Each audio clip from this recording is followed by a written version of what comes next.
पुणेकरांनो, वाहनांवरील थकीत दंड भरा अन्यथा लायसन्स रद्द होणार। वाहतूक पोलिसांनी दंड थकवणाऱ्या विरोधात कारवाईचा बडगा उगारला आहे।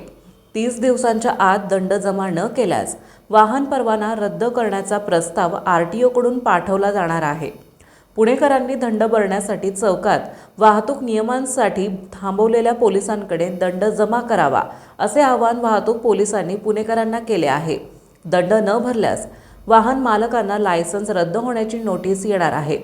नोंदणीकृत मोबाईल क्रमांकावर अधिकृत शॉर्ट कोडवरून SMS द्वारे नोटीस पाठवण्यात येणार आहे।